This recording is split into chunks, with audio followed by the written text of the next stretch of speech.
Why I'm credited in over 100 games.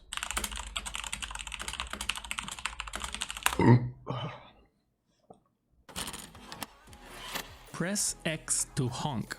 It's a button prompt, and not that long ago games didn't really have them. They relied on a list of verbs showing you what you can do by clicking on them. However, since games moved to home consoles, developers found themselves having to communicate which verbs are associated with each button on your controller. And it would be ridiculous for one of the best games that we consider to be the game of the year to mess those up and show you the wrong button, or even one that doesn't even exist on your controller. Right? Right?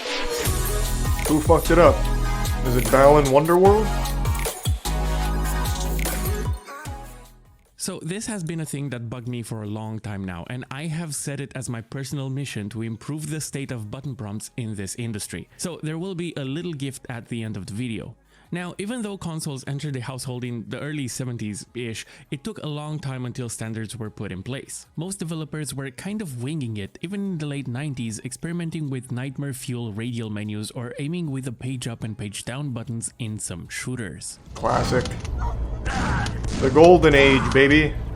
Since console nothing made development took sense. priority over computers due to perceived bigger market shares, PC Master Race players usually ended up with console ports of their favorite games. And if you were a PC gamer in the 2000s like I was, you should remember the waves of shit ports we were constantly fed as the only alternative. Since they were developed with a controller in mind, the adaptation to keyboard and mouse was not a main concern for the God damn, developers. Linus is So looking PC good. games that allowed you to actually click on a menu button with your mouse was a rare sight. That's how we're still ending up with games like Magic the Gathering on the iPad asking me to click to continue with my finger, and Dark Souls asking me to press the A button to pillage a corpse on a keyboard.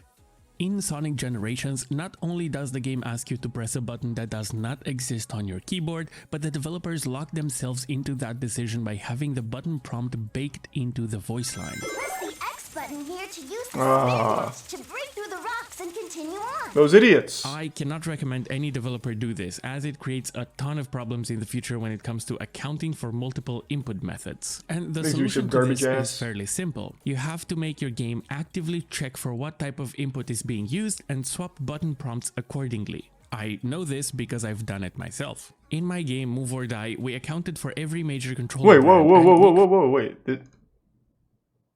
Wait, this guy did Move or Die? Wait, what? No fucking way. That's so crazy. I'm an announcer pack in Move or Die. That's so cute. Wow, it all comes full circle. Yeah, that was back in like 2016. created the textures and sorted them in such a way that they are easily Actually, it's probably swappable earlier if than that. It was players like change their 2015, input I methods think. on the fly. We also hide the mouse cursor if we detect the controller input and show it again if the mouse moves more than a handful of pixels. I think this is one of the best ways to account for this problem, and we later on added more prompts to account for newly released controllers and even implemented the ability to rebind buttons on controllers, which nowadays is supported at the platform level, be it Steam or Xbox, which is lovely. Sometimes games have a little bit more fun with button prompts, and as a result they keep popping up in various videos and articles due to their Thanks to humor, resub, like Gooder the Man. recontextualized stealth tutorial in Shadow of Mordor or in Portal 2 where you have to press space to say apple. I made a whole video about invisible tutorials and how they relate to button prompts like these. Link should be on the screen right It's something now. I never really pay However, attention to. sometimes the problem goes much deeper than simply showing the wrong button prompt, and for that I'd like to take a look at the button prompts in Sea of Thieves. Never played it. Seems like a fun game. Are the button prompts dog shit?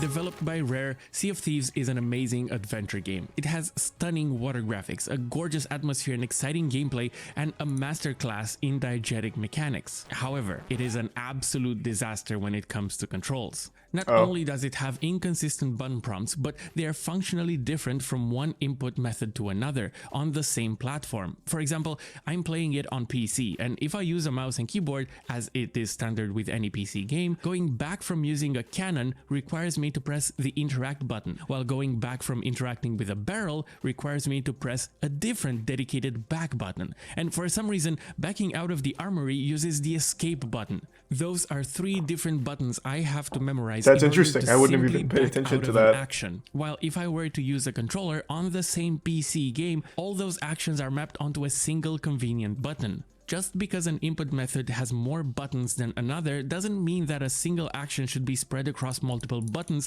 without any benefit to the player. Just change it? Yeah, I guess you could just change it, right? You could just map it. Instead, keyboard button mapping should make sense. I think it's more of a problem of agreed-upon them shipping conventions. it like For that, example, right? escape should be the equivalent of that B button on a controller, or even X would do. Any one button really, because the last thing I need during a heated ship battle is to remember which button allows me to let go of my cannon. If conventions are not followed, you'll end up with a mess of buttons like in Marvel Ultimate Alliance, where they ask you to press escape to accept.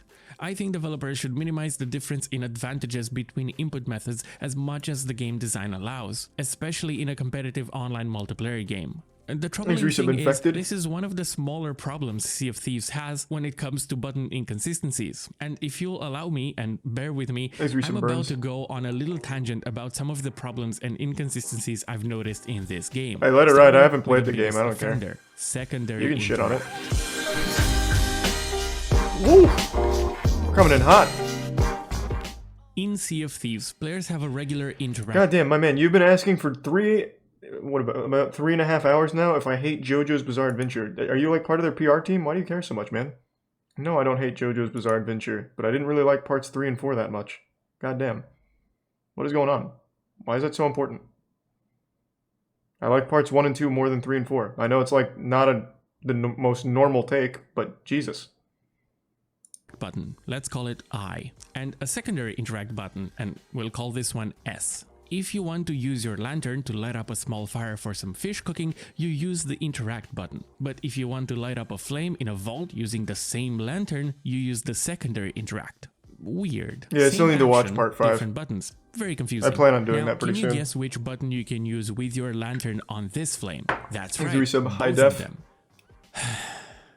Since Sea of Thieves is a game about pirates, there are a lot of places where you can store your resources like food and cannonballs. You can put them in a barrel with the interact button. Yeah, I know, that's why I'm watching for part when you 5, want to because part open a 6 is chest. coming up. But if you want to put something in a storage crate or a Hotshot rowboat, you in have to Ferrer. use secondary interact. Now, can you guess what the interact button does on a storage crate? Does it open it? No, it makes you pick it. You pick it up. I fucking hate this game.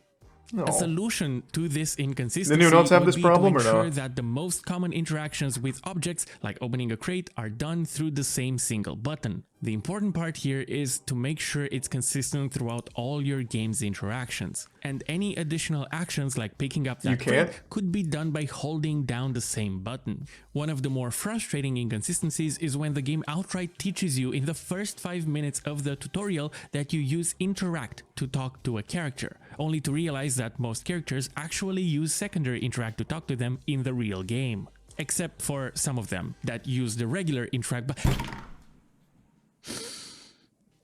This is something that I wouldn't notice in the games at all, because I just adapt to it, but it's a good point to make, I suppose, because it is counterintuitive. That makes sense following agreed upon conventions. But if you can remap it, it kind of just once that is done, you have to also be careful with how you visually present those button prompts to your players.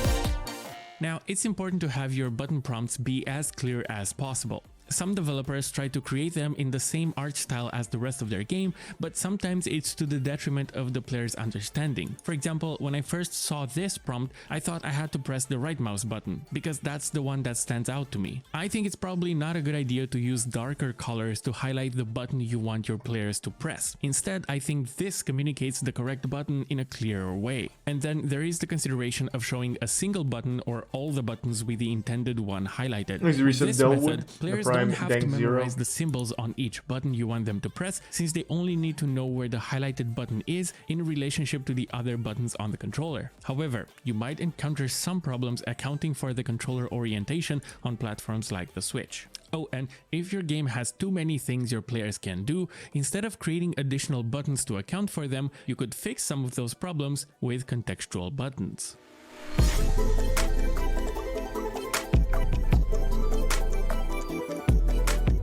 Apex Legends Does was he praised consult on these release for their developers? I'm contextual not sure. pinging system, where player communication is boiled down haven't to a got to that single point. button press that changes outcomes based on context. Pressing it over a piece of gear will notify your teammates of its existence, while pressing it over the enemy will play the appropriate voice line as well as mark them on your teammate's screen. Those were two of the many examples the ping tool can be used for rapid, easy, and efficient communication. It's a good system.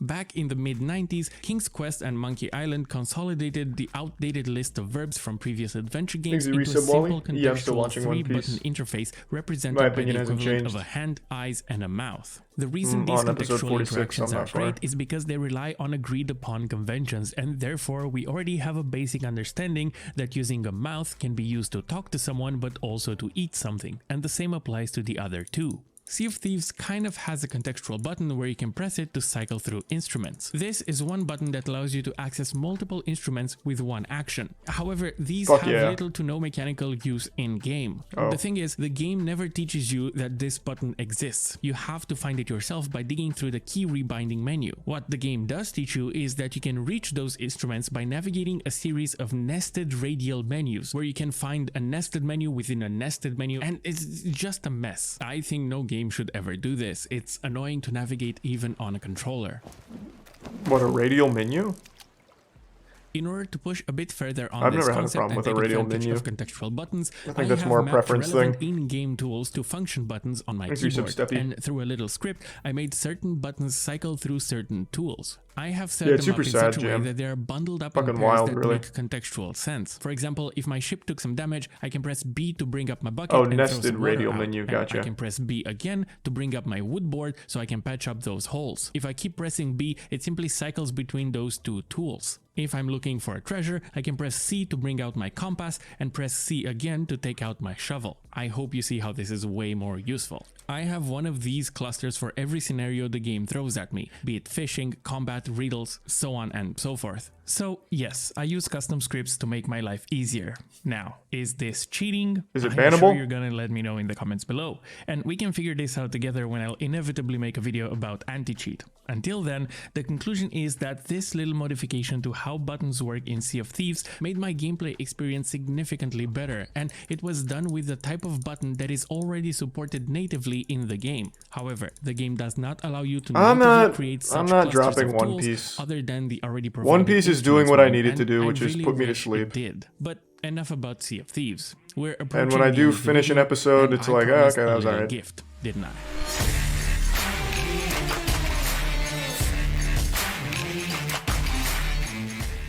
When I was working on Move or Die and I got to the point in development where I had to create button prompts, I noticed that there were no good online packs of button prompts, at least not comprehensive free ones, so I proceeded to make my own for every major controller out there and release them online for free. Some of the footage in the beginning of this video was from games that used those button prompts I made, including games like Mega Man Legacy, Outer Wilds, Hunt Showdown, A Hat in Time, Slay the Spire, even Damn! Ghost War 2, among other tens of games mentioned in the README file that comes Shadow with the Warrior pack. 2? So if you ever find yourself in need Some to bangers add on that button prompts list. to your game and you don't want to spend hours creating and maintaining them, you can simply go to this link and download this pack. It includes prompts for every platform you can think of, from Xbox to PlayStation and Switch. I didn't even know covering something all like this would relevant exist in generations gaming. and even VR controllers, Figured it had to be including custom. illustrations for the controllers themselves at such an angle that you can lay out all the buttons including the triggers without using separate images for them, like this one. I hate it when games do that. The keyboard prompts come in both light and dark variants with a few This is more light like an options ad if you'd to like use other your own font developers. to make new ones. There are also vector sources including for all the prompts and the entire pack is in the public domain under Creative Commons 0, which means that you can use them in both personal and commercial projects completely free, even without crediting me. I also tried to design these prompts in a visually neutral language that should fit most art styles, and I'm hoping that this way I can save you and other developers some headache What a and nice time, guy. allowing you Goddamn. guys to focus on the more important parts of game development. Here is the link again, so you don't have to rewind the video. Completely free, with more details in the text file included. My little gift for you. So this was me rambling about button prompts for way too long, and if you end up using these prompts, make sure to put them to good use, because I'm hoping that if you do so, you'll be inspired to add some value of your own out there that other developers get to use sometime in the future. And if enough of us do that, we'll make this industry a little less shit. So Yeah, good let's luck. do that. Let's start at Activision, maybe. I think if we could somehow salvage that, there'd be a chance.